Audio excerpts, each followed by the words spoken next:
Dobar dan, dragi moji. Danas smo u drugoj epizodi podcasta Bauštela, po prvi put s novim voditeljem. Ja sam Ardijan Karlo Gaši, arhitekt, i ako želite saznati više o meni, pogledajte prvu epizodu. A danas je s nama jedno od najvećih imena hrvatske arhitekture, Krešimir Rogina, čovjek koji zapravo ima samo jednu manu, a to je da ne zna kako je biti mlad i još nedokazan arhitekt. Naime, prvi put ste se dokazali već sa 25 godina na natječaju za izgradnju bazena na Mladosti, jednog bazena na kojem je većina Zagrepčana provela određeni broj sati, dana, možda tjedana i godina.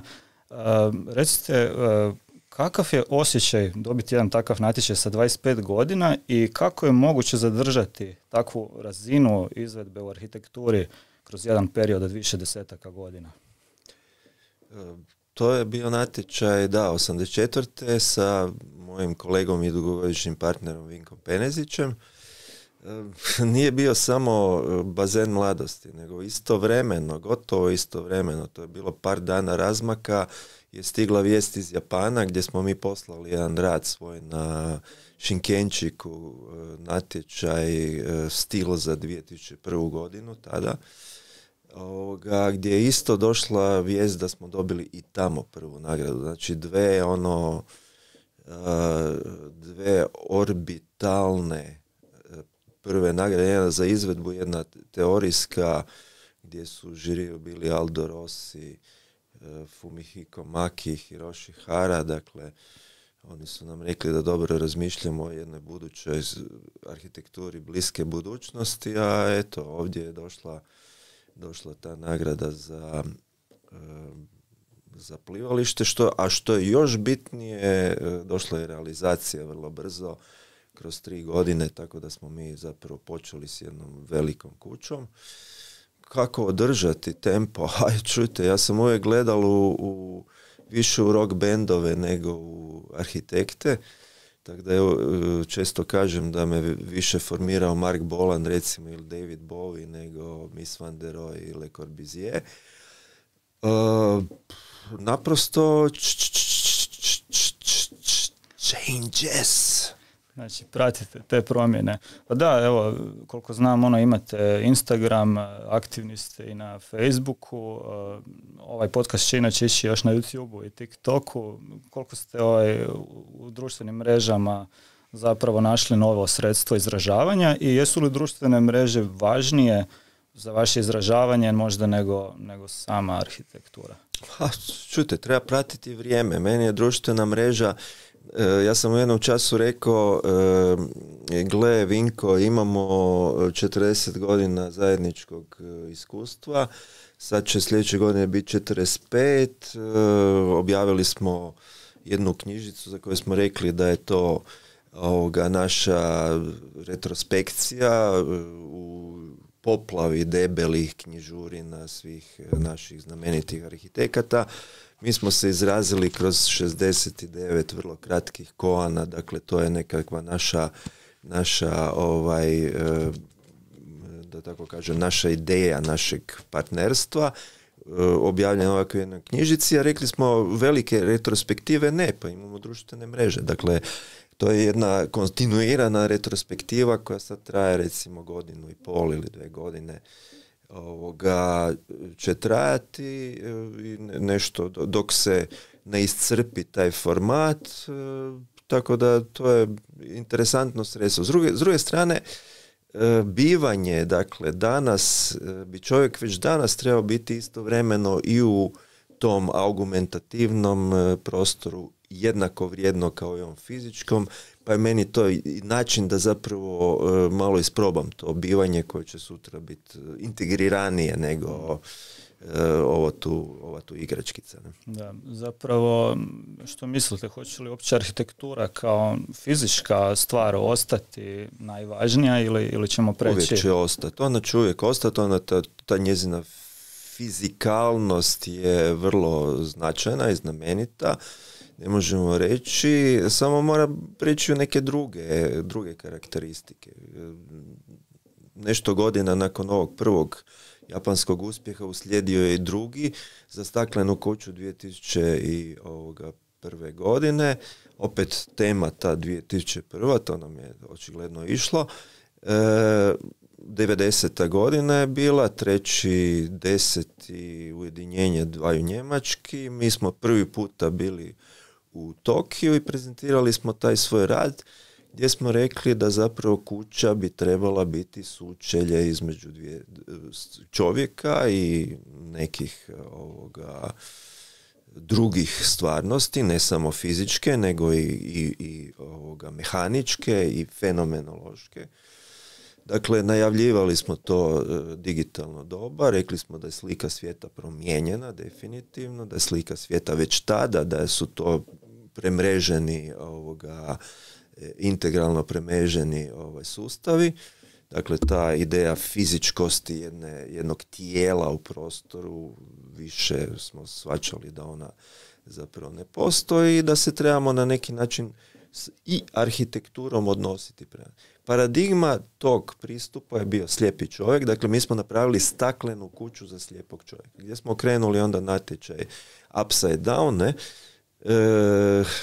Dakle, rekli smo te karakteristike stakla koje je to 20. stoljeće ponudilo, ta transparencija, translucencija i tako dalje, su stavljene na stranu i jedna nova stvarnost je prezentirana kroz takav jedan projekt. Jednom prilikom ste izjavili da je za vaše djelovanje bilo dosta zanimljivo surađivati sa različitim arhitektima, umjetnicima i ostalim strukama. Evo, među zadnjim tim suradnjama bila je suradnja sa Bernardom Ivančan, arhitekticom, gdje ste dobili drugu nagradu, ako se ne varam, u Japanu na jednom natječaju. S kime biste od svjetskih ili hrvatskih arhitekata najviše voljeli surađivati da niste imali priliku? Ovo je zgodno pitanje, da. Da nisam imao priliku, a imao sam dosta prilika se susretati sa vrlo značajnim arhitektonskim imenima. Htio bi surađivati, htio bi upoznati Petera Barbera, recimo, njega ne znam, iako smo komunicirali preko tih mreža na neki način. On je prijatelj mog jednog dobrog prijatelja iz Londona i čak je on bio na listi da dođe na naš ovaj simpozij, odnosno stručni skup koji smo organizirali u vezi stanovanja u budućnosti, a izuzetno cijenim rad Petera Barbera. On je vrlo arhaičan, na neki način arhitekt, ovo što ste rekli, dakle, vrlo mari za fizičko, ali na jedan fantastičan način i to njegovo stanovanje mi je zapravo možda čak momentalno najbolje na svijetu. Da se odmah nadovežem, kad smo kod stanovanja, kada Krešo Rogina ne bi imao pravo projektirati vlastitu kuću, kome bi dao da projektira isto?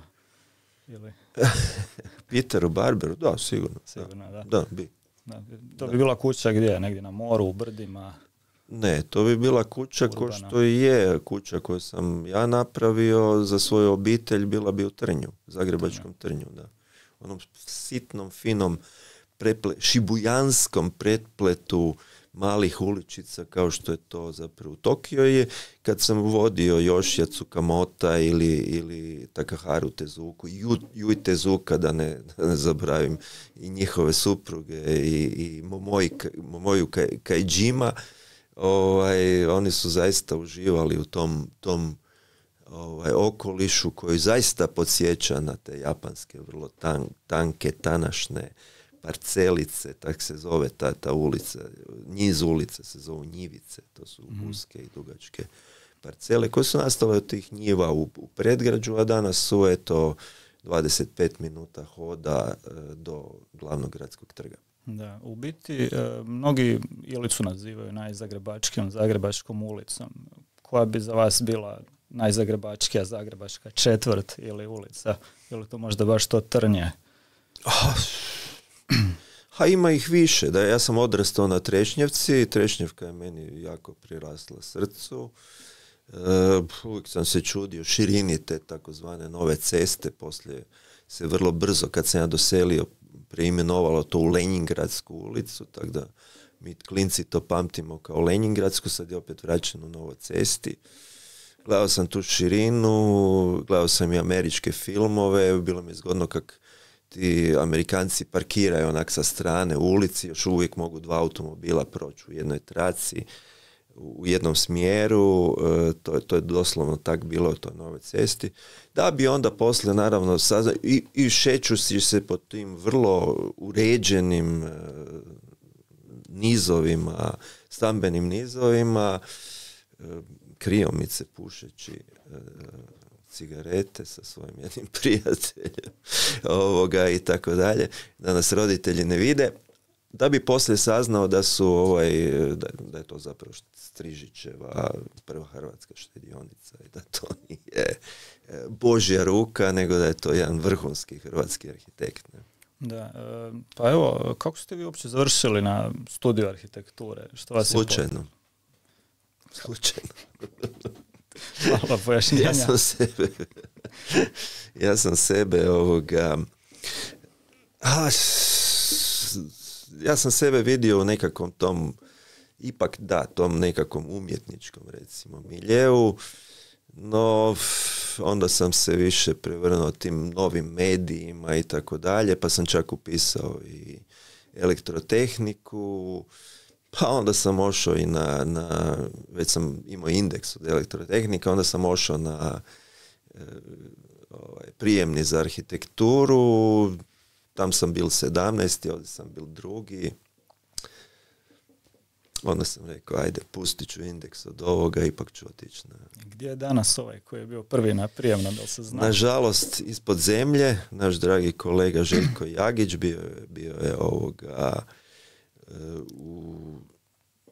on je bio direktor Industrogradnjinog projektnog ureda, ostavio niz zgrada u tom nekom postmodernističkom slogu koje je tad, mi smo s tim rasli i tako, evo, laka mu zemljica. Da. Evo recite, s obzirom na to da ste dosta radili po Japanu, između ostalog, zahvaljujući svjetskom prvenstvu 2002. godine, kad je Hrvatska bila smještena u Takemačiju, vi ste dobili priliku graditi kuću Hrvatsko-japanskog prijateljstva, takozvanu kuću Lanternu, svjetionik, koja je zapravo postala neki simbol nečega što je izgrađeno hrvatskim umom, možda i na najdaljem mjestu svijeta koje ste mogli zamisliti. Recite, mislite li da bi neka takva građevina, poput kuće Lanterne, na bilo koji način, trebala našoj Hrvatskoj danas da pokrene arhitektonsku scenu u pozitivnom smislu i kako bi to građevina bila, gdje bi se nalazila, koja bi bila namjena, kad biste imali bilo kakvu mogućnost financijsku i svaku drugu utjecati na takvu jednu odluku? Meni je intrigantna jedna zgrada koja svi će se primiti za glavu, ali Hrvatski Panteon. Intrigantna iz više razloga, zato što mi Hrvati nismo mi se ni oko čega zapravo ne možemo dogovoriti, a pogotovo se ne možemo dogovoriti tko je ovdje veliki, a tko nije zapravo, ne. I tko je ovdje stvarna vrijednost, a tko je ovdje fake. Tako da mi imamo zaista poljuljani i vrlo uzdrmani. Najveći potres zapravo se događa uvijek u Hrvatskoj u sustavu vrijednosti. Ne? Ko su ti ljudi koji bi trebali biti u takvom jednom panteonu? Ne? U krajnjoj liniji, pa i sam Meštrović kad je gradio onaj okrugli paviljon, ja mislim da on sebe ipak da je to prvenstveno zamišljao kao svoj mauzolej. Jer ta zgrada zapravo, svaka čast i Radovanu Ivančeviću i ekipi koja se izborila da to se vrati u okrilje zapravo jednog umjetničkog paviljona, jel? Ta zgrada naprosto mene jednostavno guši kad se je unutra. Ona ima taj neki mauzolejski element i moment. Ne? Da. No ne, pustimo džamiju, kako ju mi popularno zovemo, jer znamo da je ona za Drugog svjetskog rata bila pretvorena u džamiju, poslije je bila i muzej revolucije. Dakle, ona je sve bila, samo ne ta izvorna funkcija, ali dobro, vratila se izvornoj funkciji, kako tako. Znate, kad uđete nutra, pa onaj odjek i tak, nešto ne štima, ne? Da. Nešto ne štima. U svakom slučaju, ali ajmo sad uzeti kako bi, kao prvo, ovaj društvena komponenta, ko bi bio u tom panteonu? Ko su ti izabranici koji bi bili u tom panteonu? Jer jedna od građevina koju ja najčešće volim posjetiti u Parizu je upravo Panteon. On mi je fantastičan, divan. Divna građevina, pogotovo one katakombe dolje. Kraj toga je ona fantastična biblioteka Labrustova, ne? Koja se, sad ne može se ući unutra. Ja sam, hvala Bogu, svaki put kad sam dolazil u Pariz sam tražil da uđem unutra. Ne ona glavna, nego Saint-Geneviève, ili kak se zove. Podsjetit ćete. Ili bumo zguglali poslije, kak se veli. A drugo, kak bi ona izgledala? Dakle, kako bi ona, evo, to je moj, ja imam jednu ideju i već sam nešto u tom smislu narisao, ali o tom potom. Recite, s obzirom da ste bili u Japanu neko vrijeme, kako Japanci gledaju na arhitekte? Postoji li tu neka razlika u odnosu na hrvatski slučaj? Je li u Japanu arhitekt više nekakav sensei, učitelj, neko ko te može poučiti, možda ne samo kako građevina može izgledati, nego i na koji način se ona koristi ili koje doživljaje treba stvoriti, ili je ipak samo jedan tehnički djelatnik, crtač? Ne, nije. Imao sam par situacija gdje sam mogao vidjeti da je zato ja kažem, Japan je obećana zemlja za arhitekte. Ona je izuzetno teško se probiti među 200 milijuna ljudi. Ne? Ja pitam te, Zuko, kako ti to uspjelo? Ne? Jer dobro, Juga je imala 20 milijuna ljudi. Mi smo bili nešto još i u Jugi na nekakvom vrhu. Ajde, uspješ se nekak probiti kroz 20, a kako se uspješ probiti kroz 200? Ne? To ti je veliko pitanje. Ali, da dovršim rečenicu, dakle, uvjerio sam se u nekoliko navrata da je tamo arhitekt gotovo pa božanstvo. Jer on je kreator. On stvara nešto čega nije bilo. Ne? I to je apsolutno. I tamo postoji vrlo jasno rangiranje. Dakle, tamo imate klase arhitekata. Ne? Klase arhitekata. Kengo Kuma sigurno je A klasa arhitekta i sad kad nešto treba napraviti, onda se pita njega. Nema konzervatora, nema ovih, nema onih. Dakle, ako Kengo Kuma kaže da na tom mjestu treba biti neboder od 100 katova, on preuzima potpunu odgovornost za to. On je A klasa arhitekta koji za to preuzima potpunu odgovornost i on ju gradi. Da. Možda je to isto vezano ne samo uz kulturološko, nego i uz činjenicu da Japanci zapravo nemaju dovoljno prostora. Što smo mi zapravo napravili sa viškom prostora u Hrvatskoj? Jesmo li ga ikako iskoristili? Smo ga iskoristili loše? I koji je razlog tome što ga koristimo ovako kako ga koristimo? Pa mi imamo dosta rezervi. Ja sam čuo jedan nevjerojatan podatak da zapravo u stambenom fondu imamo oko 28% potpuno neiskorištenih stambenih prostora. Dakle, to se vrlo jednostavno može. Ministarstvo graditeljstva je uspjelo provući jednu takvu anketu, a provlači se preko zapravo Elektru. Pitate Elektru gdje se brojila slabo okreću. Oni točno znaju koji je taj moment gdje se to brojilo okreće, ali ne dovoljno brzo, to je neki frižider za ostali, ali da nema ljudi. Life after people. Dakle, life after people u Japanu to dakle nije slučaj. Imaju oni praznih prostora. Nemojmo se zavaravati da je Japan toliko prenapučen. Ima japanski otok, ima koliko god hoćeš ti zapravo i prirodnog ambijenta i svega skupa. Ne? Ali zato on voli te aglomeracije. Naravno, aglomeracija je nešto što je vrhunsko djelo čovjeku. To je zaista tamo druga priroda. Ne? To sam ja vidio te 90. prvi puta. To je nešto kao, pogotovo kad sam frekventno počeo dolaziti.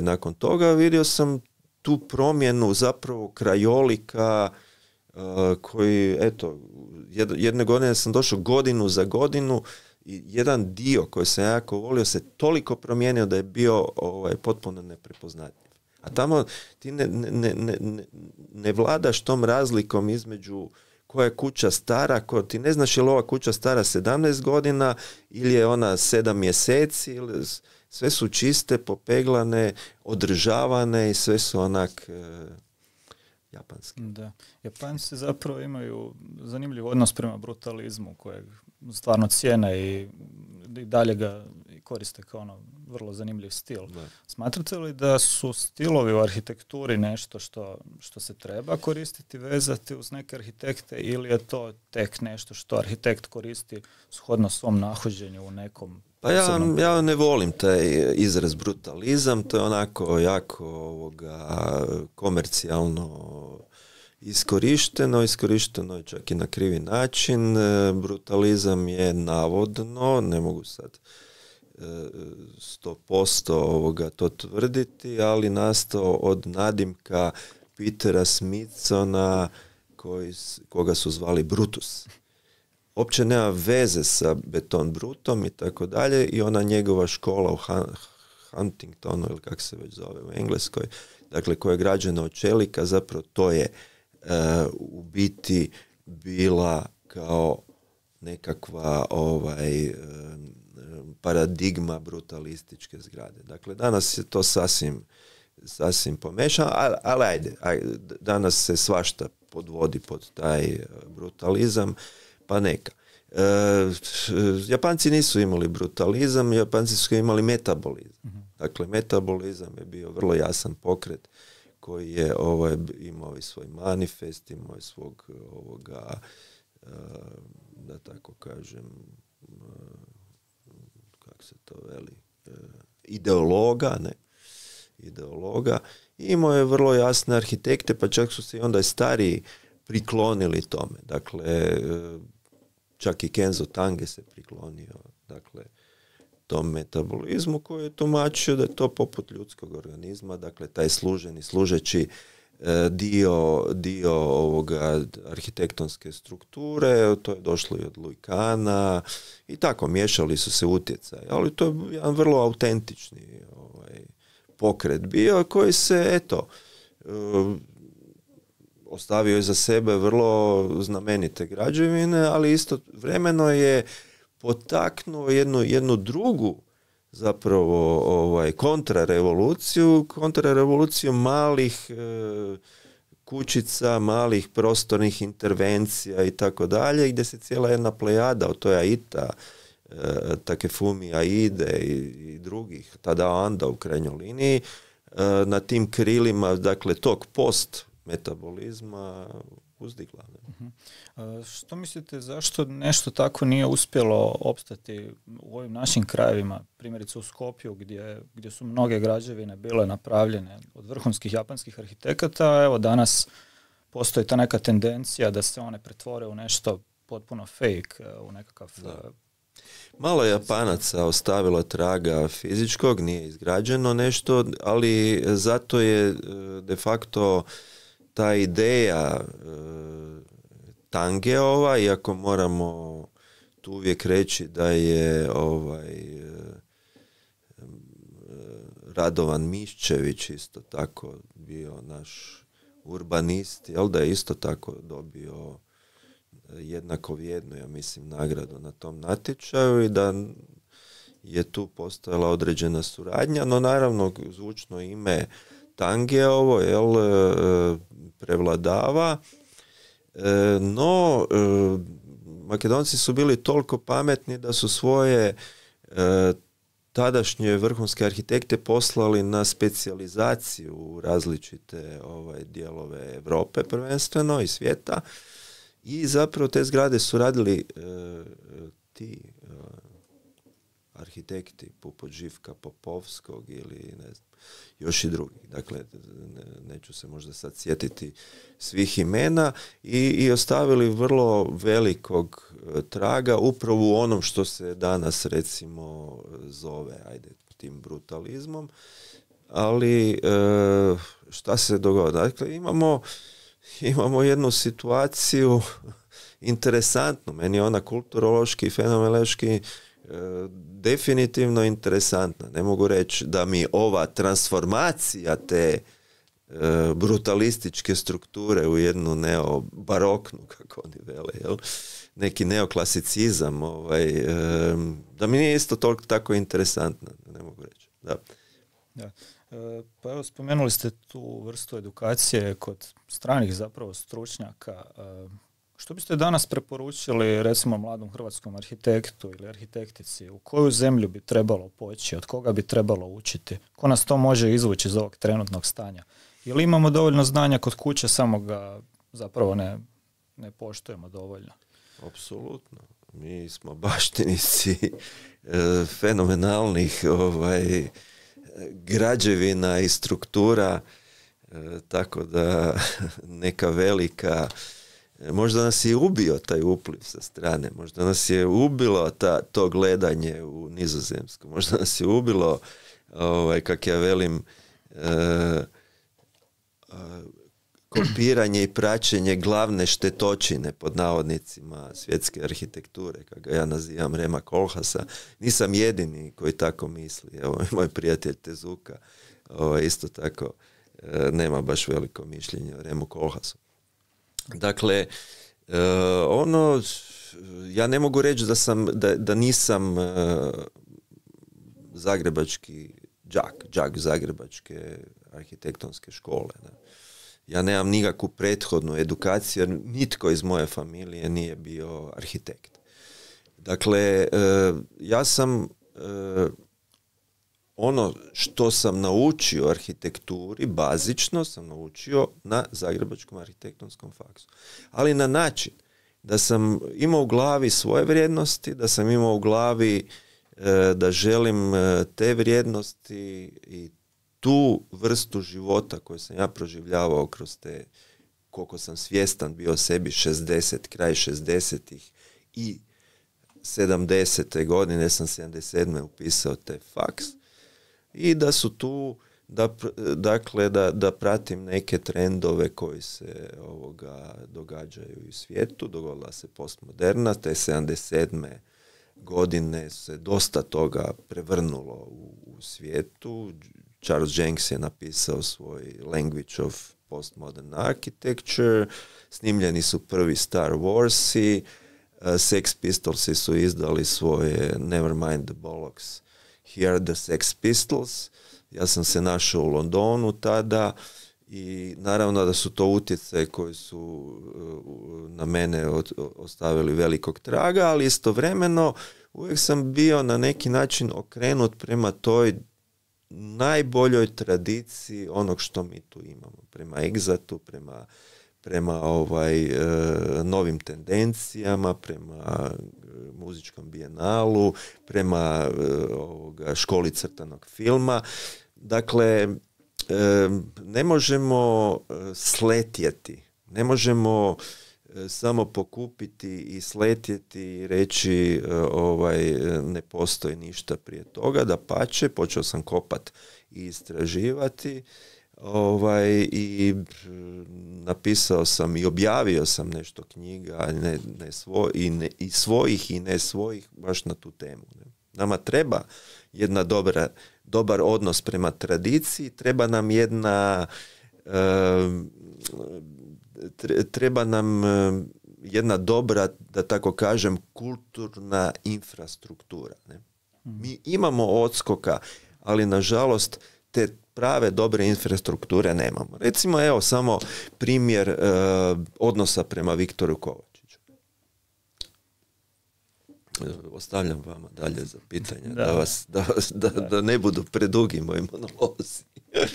Evo, sad ste mi spomenuli neke stvari koje me vuku na to da postavim jednu tezu, koja nije moja teza, nego je 2000 godina stara teza Markusa Vitruviusa Polija, koji u svojih 10 knjiga o arhitekturi piše da bi arhitekt trebao biti pisac, vješt crtač, matematičar, upoznat s povijesnim studijima, marljiv student filozofije, upoznat s glazbom, neznalica medicine, poučen o pravu, upoznat s astronomijom. Nakon toga imamo mnogo spominjanja sličnih stvari. Recimo Le Corbusier govori da arhitekt koji ne zna pisati ne može zapravo razmišljati niti o arhitekturi. Vi se zapravo bavite sa mnogim različitim stvarima, poput spisateljstva, istraživanja, umjetnosti i na kraju krajeva i arhitekturom. Koliko sve to zajedno čini nekakvu podlogu za to da vaša arhitektura zapravo bude kvalitetnija i bolja, ili biste bili jednako dobar arhitekt da se ne izražavate na ove ostale načine? Pa arhitektura, pitanje je šta je arhitektura, ne? Tu se moramo dogovoriti. Što je arhitekt? To je vrlo onako tricky question, ne? Danas ljudi misle da, ili se uči da je jedno dobro i vješto kombiniranje, kako ja velim, materijala, tekstura i boja, da je to arhitektura. Ili kataloško preslagivanje, ili uzimanje namještaja i stavljanja u prostor. To definitivno nije arhitektura, jer to danas sa ovim sredstvima može i svako dete napraviti. Ne? Čak i umjetna inteligencija. Apsolutno. Sad je umjetna inteligencija zapravo pokazala kako će, na neki način je zaprijetila prosjeku. Jel? Zamijenim vas ovak, brža sam, bolja sam, nemam pojma uopće. Nije uopće problem, ne? Kako je onda u biti moguće da zapravo većina nekakve, pod navodnicima, arhitekture koja nastaje u našem prostoru stvarno ne odudara od tog prosjeka ili je čak ispod? To je ono što zapravo ja cijelo vrijeme sebe pitam, jel? Šta se dogodilo, ne? Šta se dogodilo? Tu je sad ova crvena knjiga koja pokušava zapravo na to odgovoriti, jel? A radi se o tome da kad gledate socijalistički grad preko Save, ne, on jedanput sad postaje od onog kad je nama bilo čisto ruglo, sad postaje wow, ne, zelenilo, prozračivanje, veliki prozori, ne previsoka, ne elegancija, jel, i tako dalje, same arhitekture, dvostrano orijentirani stanovi, čudo, ne? Dakle, što? Arhitektura je najbolji odraz vremena, društva i kulture jednog naroda. Dakle, ovo je samo dokaz da mi živimo u veoma niskom stupnju kulture. Evo, što kažem, sredine koje imaju kvalitetnu arhitekturu, napredne su, civilizirane i kulturne. One koje to nemaju, nisu. To kažu Penezić i Rogina. Među prvu kaže, arhitekturu smo oduvijek sagledavali kao kulturu, a ne kao graditeljstvo. Dakle, što je rekao Cedric Price? On je rekao, arhitektura ne mora biti kuća. Odnosno, Rainer Benem je rekao, a home is not a house. I tako dalje, i tako dalje. Ne treba, znači, arhitektura može biti i rušenje. Mora biti građenje. Znači, jedno su graditelji, jedno su developeri. Danas imamo dosta naših kolega koji uživaju u developmentu već kroz cijelo ovo novo tisućljeće i u kilometrima i u kubicima betona i kubicima zatvorenog prostora i tako dalje. Ali ko je, dečki, ako ste developeri, bavite se developmentom. Ali ne morate onda i ne možete težiti tome da izlažete u Muzeju suvremene umjetnosti, ne možete za to dobivati arhitektonske nagrade, itd., itd. Jer mi imamo isto tako velike urede u svijetu. Somovci, Skidmore, Owings and Merrill ili Kohn Pedersen i Fox, razumijete, oni nikad neće dobiti Ribinu nagradu ili nikad neće izlagati u MoMI, ali zato rade momentalno, ne znam koliko sam čuo, 500 nebodera u Kini, recimo. Ne? Dapače, evo, plješćemo, jer to je jedna visoka građevinska kvaliteta, ali s koja s arhitekturom zapravo nema nikakve veze. Ne? Pa evo, recimo, danas se isto tako dosta u Hrvatskoj priča o, recimo, sportskoj arhitekturi koja koja je zastala u nekom trenutku. Ono što mi je zanimljivo, zapravo se dosta rijetko spominje, da je možda i jedini trenutno živ i da tako kažem uspio stadion u Zagrebu, atletski stadion na Mladosti.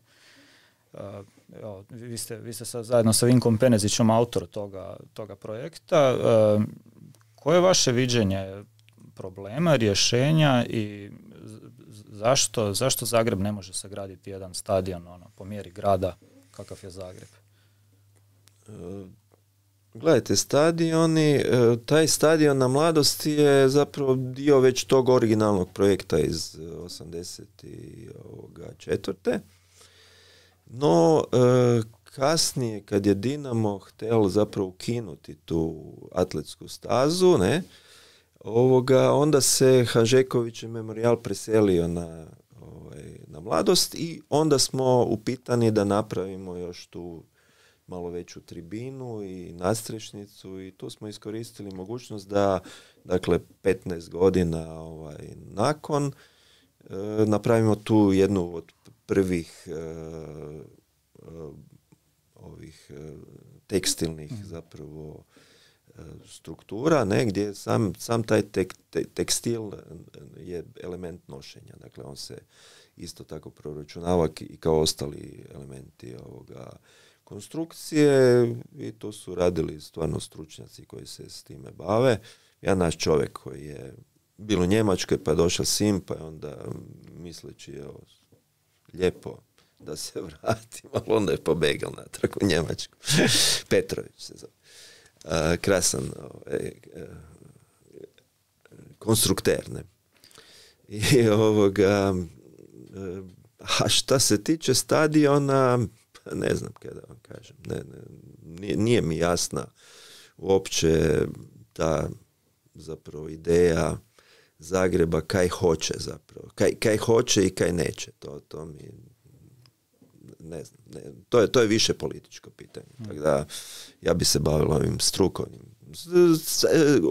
Stadion, ljudi misle da je to lako napraviti. Ne.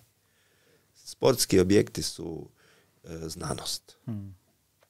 U svakom pogledu i to postoje stručnjaci koji se s time bave i tako dalje, kako već to je, kako već to i funkcionira. Gledajte,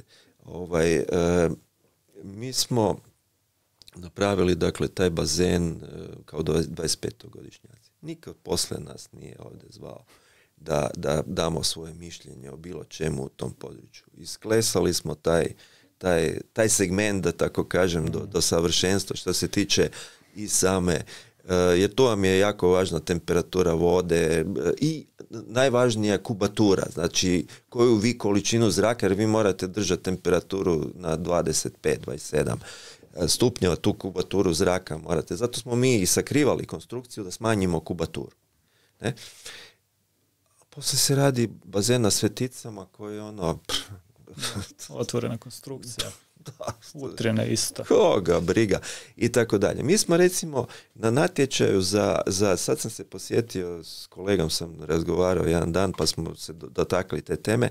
Mi smo točno radili konstrukciju za Svetice točno po visinama koje su potrebne. Dakle, dobili smo jednu vrlo amorfnu, finu, suvremenu strukturu, mrežastu koja je točno radila po tim visinama. Ne? U jednom vaših odgovora spomenuli ste urbanista Miščevića, što me zapravo potaknulo da otvorim jedno pitanje, temu zapravo nekakvih dinastija kod arhitekata. Između ostalog, ne znam, Frank Lloyd Wright je bio jedan od 2 člana dinastije, Miščevići su već 3 generacije, Vulini, pa evo i vi imate kćer koja se bavi arhitekturom i vrlo je uspješna u međunarodnom prostoru, da tako kažem. Je li to neki gen za arhitekturu, je li to utjecaj okoline, odnosno taj nekakav kućni odgoj koji proizlazi iz obiteljske kuće u kojoj je arhitektura zanimljiva i bitna? I kako izgledaju vaši obiteljski ručkovi, večere? Ja nisam tip od formalizma, tako da ručkovi večere izgledaju otprilike tak da sam sebi svako kuha kaj hoće i jede kad god hoće, tako da to uopće nije nekakva tema. A što se tiče ovoga, ne znam, zapravo ja gajim jedan sasvim drugi pristup. Ja sam, dakle, i sa tom elektrotehnikom i sa tom arhitekturom bežal zapravo od medicine, jer moj otac je bil vrhunski liječnik, primarius opće prakse, kojeg su ljudi izuzetno cijenili i danas ga se sjećaju, jer mi smo prvo doba mog djetinjstva živjeli u Skradu i on je bil tam liječnik ne samo za Skrad, nego za celu okolicu. I dan danas, evo, 67. smo mi od tamo odselili, dakle, ljudi ga se još uvijek sjećaju, dakle, jedna karizmatična osoba koja je bila vrhunski stručnjak u svom poslu. Dakle, ja sam naprosto htio biti ono što sam ja, na kraju sam ipak u zadnjoj sekundi presudio da je to da je to arhitektura. Dobro sam pogodio, reći ću vam i zašto, jer ali kasnije ću reći, znači nikakve nisam htio imati nikakav baš taj dinastijski odnos prema priči. Pa i moja kćerka, ona se zapravo arhitekturom u ovom klasičnom smislu niti ne bavi, ona je više menadžer u kulturi, ona je direktorica tog London Festival of Architecture, predaje na jednom fakultetu u istočnom Londonu, tako da ne vidim da je arhitektura jedno široko područje. Sigurno mi nemamo nikakvih doticaja, da tako kažem, unutar svojih struka u kojima se bavimo. Ja sam jedan klasični arhitekt. Evo, sad se vraćam na ovaj odgovor zašto je dobro da sam upisao arhitekturu, jer imam instančani odnos prema prostoru. Poslije, jer ja to nisam shvaćao, pa čak do nedavno nisam shvaćao. Ja sam mislio da svi ljudi kuže prostor, naravno, pogotovo u glavi. Ali sad kad sam vidio ove nove generacije koje izlaze sa faksa, sve zapravo se manje ima, ali to je neka stvar koja se može naučiti. Nije to neka stvar koja, ok, moraš imati prirođenu osjećaj za prostornost. Ali a to nije ono, sad ću otići ovdje pa se neću izgubiti. Mogu se ja izgubiti bilo gdje, pa čak i u londonskoj podzemnoj željeznici gdje se kao niko ne može izgubiti. Ali taj osjećaj prostora i ja velim svojim studentima, jel si ti vidjela Janicu Kostalić ili se možda njene sjećaju, ajde Ivice Kostalića se sjeća, jel prije utrke, jesi vidjela kaj on dela? Pa ne znam, pa jel si vidjela šta ono nešto, aha, pa da, prolazi stazu u glavi. Aha, tak i ti moraš prostor prvo proći u glavi da bi ga onda izmjestio i tako da. Ne možeš samo crtat, pogotovo danas. Ja to kažem, crtanje danas. To sam ja u uredu, stalno sam bacal to, već sam si dosadan. Velim, nemojte mi povlačiti crne, duge linije za muzej arhitekture. 21. stoljeće je došlo. Tako. Da, u biti se na našem fakultetu takve stvari još uvijek malo previše cijene. Da. Vi predajete u Rijeci na Ne više. Ja sam gostujući profesor na više ovih, da tako kažem, stranih više škola. Je li vas arhitektonski fakultet u Zagrebu ikad pokušao prizvati? Ne. Da, to je isto zanimljivo. Evo, imate jednu tezu koju ste nedavno izbacili zajedno sa umjetnošću koja stoji iza toga, to je jedna instalacija zapravo koja se nalazi, ako se ne varam, u Muzeju suvremene umjetnosti još uvijek. Kažete da danas jedna riječ vrijedi 1000 slika. Da. Možete nam to malo pojasniti kako je došlo do toga i postoji li danas zaista jedna inflacija, ne samo fotografija, nego možda i arhitekture i svega ostalog? Imamo plavu pilulu, imamo crvenu pilulu, ali kod mene ima i žuta pilula. Vidite. A sad je možda i crna na pomolu, crna pilula sljedeća. Znači, danas riječ govori više od 1000 slika, definitivno. Ovo je konstatacija iz 2008. kad sam po 4. put bio na Venecijanskom bijenalu kao predstavnik jedne druge države. To je bilo isto fascinantno biti predstavnik druge države na Venecijanskom bijenalu. Predstavljao sam Crnu Goru zajedno s jednim mladim timom od 4 suradnika i tu sam, ta prva knjiga je nastala na kraju tog bijenala. Naime, ona je više priručnik za neko snalaženje u tom promijenjenom svijetu, jer kao što uvijek nešto mora pogurati stvari, tako i korona zapravo pogurala digitalno doba. Digitalno doba je nešto tavorilo od 2000. odnosno te 90. Evo kad smo je mi najavili u Tokiju, 91. je internet pušten u promet, da tako kažem. Trebali smo dočekati 20. 21. Dakle, da se takva jedna ratna situacija uvijek je zapravo ona najbolji pokretač, nažalost svega, jel? Tako i to digitalno doba, i tu sam ja sad taj neki priručnik za arhitekte, ali općenito, dakle od zero footprinta do stairs rather than elevators, provoke, engage, interconnect i tako. Prva misao je, dakle, to sa slikama. Hiperprodukcija slika, ona se i dalje vrši. Sad sam baš izbacio na mrežama te neke podatke o trilijunima slika koje se, doslovno fotografija koje se proizvode. Danas ja sam, kad sam bio tinejdžer, mislio, sad ovi časopisi, pop časopisi koje smo rezali slike ili postere, to je vrhunac nekakve produkcije slika, ali kroz medije sve više i više zapravo postajemo društvo bombardirano slikama i dolazi do naprosto devalvacije. Dakle, riječ sigurno je dobila na težini. Da. Recite, u svojoj praksi kao jednog arhitekta koji je radio mnogo velikih građevina, većinom ste se bavili javnom namjenom, koliko ste bili u sukobu sa izvođačima, sa ostalim sudionicima procesa i na koji ste ih način zapravo uspjeli educirati, uvjeriti da vašu misao slijede do kraja? Uvijek smo bili u sukobu i uvijek je sila bila tako.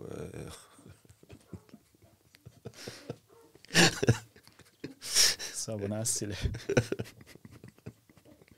Šta reći? Imate neku anegdotu? Ne znam. Možda nije za pričanje, ali kad sam radio kuću u Japanu, onda sam rekao kolegi Peneziću, ali ovo je off the record, ovo ćete morati crno preljepiti. Sad mi je jasno zakaj su Ameri bacili atomsku bombu, ovi su tak tvrdi i tak teraju svoje, da je to za popizdit. Da, zapravo može se onda i od njih nešto naučiti, možda. Apsolutno. Ne, oni su dobri u tome kad ti, oni ne oponiraju. Oni naprosto rade svoje. Da. I naravno imaju tu barijeru da se prave da te ne razumiju. To je strašno. Da, borba. za dobru arhitектuru je uvijek borba. Odnosno za svoje ideje. Sad, da li su te ideje baš... Ali s druge strane, ne mreš pustiti. Jer gledaj, kad ti radiš arhitekturu zaista, ti si jedan koordinator, ti si jedan režiser filma. Dakle, ko da bi režiser filma sad pustio da mu snimatelj to dovršava, ili scenograf, ili nemam pojma, rekviziter, ili glumac u krajnjoj liniji. Pa ne mreš, ne. On ima i kompleks cjelovite ideje u glavi, što on zapravo hoće. Ne?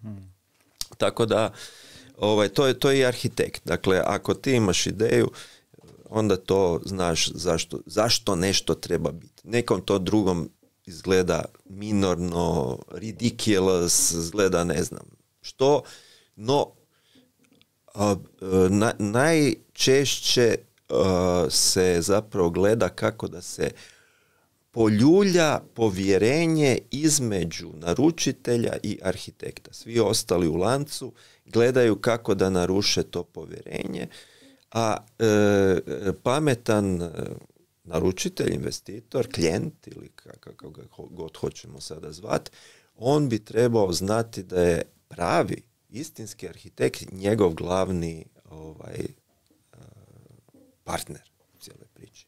Da je on taj koji mu pojeftinjuje, ubrzava i sve ostalo. A svi ostali govore da je drugačije. Da. U biti postavlja se pitanje zašto je to tako baš kod arhitektonske struke. Sami ste rekli, vaš otac je bio liječnik, vjerojatno pacijenti nisu slušali prije savjet, ne znam, medicinske sestre ili nekog drugog u procesu, nego su, kad su došli po neki lijek ili medicinu, zapravo tražili onoga ko je glavni, odgovoran i najstručniji u cijelom procesu. Da, nije ni Wikipedija postojala pa da imaš dijagnozu. Wikipedijsku medicinu, da. Da. Zašto je baš u arhitekturi nastao taj problem, da tako kažem? Pa zato što svaki primitivac misli da može napraviti kuću. Pa i može, jer svaki primitivac može dignuti ciglu i zalepiti ju za drugu ciglu. Misli da može, pa to je isto skill. To je isto treba znati. Nemojmo podcjenjivati manuelni rad. Meni je najdraže raditi sa spretnim izvođačima. Ja uvijek kažem, gle, meni za kuću, za građevinu ne trebaju nacrti. Ja sa spretnim izvođačem napravim sve na gradilištu. Više manje. Odem doma, narišem na nekakvom komadu papira. Sve je jasno. Mogu odmjeriti koracima, mogu kuću napraviti. Dakle, onako tradicionalno. Bilo je ono jedno pitanje prije, da li je arhitektura ta tradicionalna. Pa da, ima nešto u tome, ovo što ja, sad ću odgovoriti na neka pitanja koja su mi promakla. Drugo što mene jako rajca u zadnje vrijeme, taktilnost arhitekture. Jer taktilnost, na početku digitalne ere su rekli digitalno će vratiti taktilnost. Meni nije bilo odmah jasno kaj, ali mi to ostalo jako urezano, a sad mislim da zapravo arhitektura treba nama zapravo taktilnost toga fizičkog. Ne treba, prostorno možemo argumentatirati, ali taktilnost arhitekture i materijala i taj osjećaj nam je jako, jako interesantan, jako bitan. Još jedno pitanje je bilo ta trojedinost. Da, po meni arhitekt treba biti prvenstveno eksperimentator. Dakle, čovjek koji ne u onom smislu on sad eksperimentira na ljudima, to su često pežorativno uzima. U smislu da je čovjek koji koncipira, konceptualist, dakle čovjek koji koncipira. Prvo ide misao kroz koncept, drugo, gdje se najviše misao izražava? Kroz riječ. Dakle, arhitekt treba biti eksperimentator, pisac i tek onda graditi. Što biste vi sad poručili, recimo, ništa. Učenicima? Ja nikom ništa ne poručujem, ništa. Učenicima koji žele ništa. Upisati. Go to hell immediately. Nije baš poruka za učenike, ali dobro. Što biste poručili stvarno nekome ko bi danas 2023. godine htio postati arhitekt? Ima li uopće u toj struci budućnosti? Možeš li biti arhitekt 2050. godine i kao takav i dalje bitan član društva ili je to zanimanje koje, nažalost, što zbog nerazumijevanja okoline, što zbog toga što možda sadašnje generacije arhitekata ne rade dobar posao, pa što zbog jednostavno nekakvih tokova u svijetu i recimo u Hrvatskoj gdje broj stanovnika pada i sve što se događa teži prema tome da ćemo zapravo možda naše gradove morati smanjivati, a ne više povećavati. čime će se uopće baviti arhitekti 2050. Na tragu toga da ste 80-ih dali onu viziju 2001. Što biste sad rekli? Pa Punić, dakle, mi se vraćamo, meni je recimo ta 50-godišnjica Picassove smrti jako zanimljiva, ne? Tu smo spominjali Kovačića, moramo se i njemu vratiti. Dakle, takva vrsta genija koji je autentični genije, koji je kreator novih svjetova, dakle, nam je potrebna i ona će se kroz upravo to na neki način, to je jedna od najgorih poštapalica, na neki način. Ali dobro. Će se, dakle, taj prosjek koji nam se nudio cijelo ovo vrijeme kroz ideju da ako ti uzmeš dovoljno tutoriala za biti Picasso, da ćeš ti na kraju postati Picasso. Ne. To je sad, ako nekom nije jasno, to je AI sada pokljaštrio. Tu ima jedna zgodna sentenca, ne, koja kaže to će se svi danas sablazniti na to, ali to je tako, jel? To je zaista tako. I druga stvar koja kaže ovdje, kaže, postoje samo dvije vrste ljudi, kreatori svega svijeta i konzumenti tog istog. Znači, tu je sad pitanje kako ćemo se podijeliti. Oni koji su spremni zaista voditi ovaj svijet, ne, oni će to činiti puno otvorenije, puno jasnije, puno više će biti udivljenja vjerojatno u tom svijetu povratno u tome što oni rade. Zbog čega? Zbog toga što danas ljudi smatraju, dakle, da je to sve for granted, dakle, ne razumijevaju da jedan predmet, recimo, koji se nalazi u ovoj sobi je zapravo netko stvorio, netko je to promislio i stvorio. To je jedna, dakle, ljudskom rukom stvorena priroda, jedna druga priroda, danas imamo i 3., 4., 5. i tako dalje. Dakle, tu će doći do jednog raslojavanja i samo je pitanje s koje strane, dakle, te granice će biti. Naravno da će biti velika borba da se bude Picasso, jel? Ali to će onda zaista u toj kompeticiji će preostati stvarno onima najboljima koji neće na neki način biti represirani od društva i tako dalje. Kako se odnosi recimo ovo društvo prema Krešimiru Rogini. To vam je ovakva situacija. Varijante nemate, ne postojiš, ništa toga što si napravio nije u bilo kakvom vidokrugu, pogotovo mi to nećemo reproducirati i nekom govoriti da to postoji. Drugo, kad se pojaviš kroz ove mreže ili nešto kažeš, onda je automatski, on je poludio.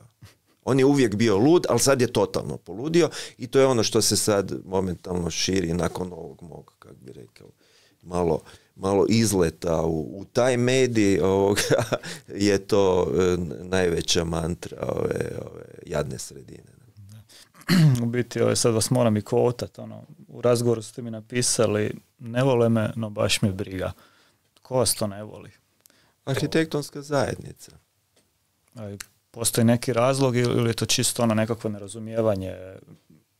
Pa razlog je vjerojatno što zajednica, znate, Hrvati teško se nose sa zapravo porazom ili neuspjehom, a zapravo užasno vole luzere.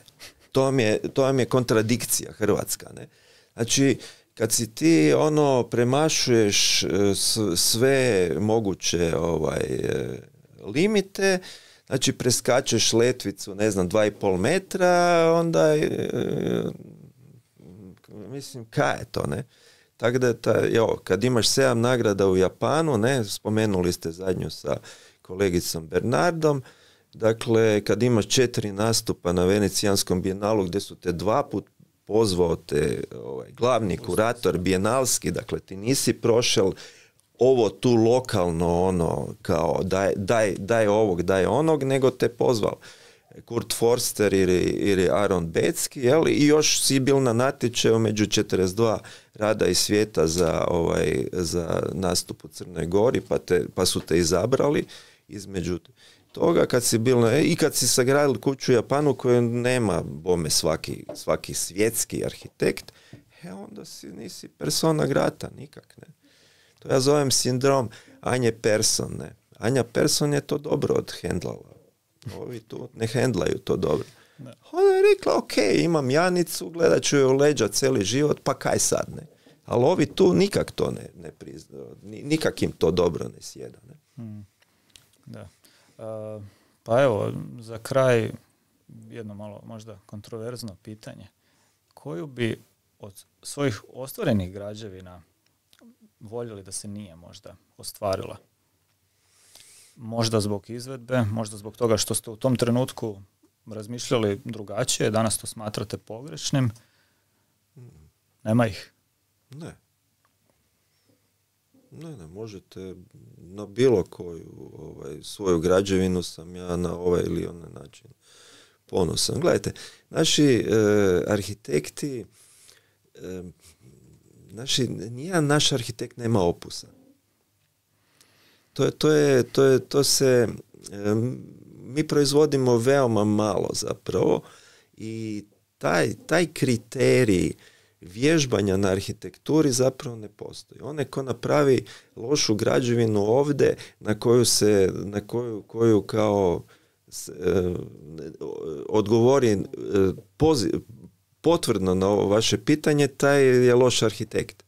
Dakle, ti si uvijek od neke građevine imao neko htjenje koje je zapravo, ako si arhitekt, bilo iznad onoga što je puka građevina. Dakle, htio si nešto reći.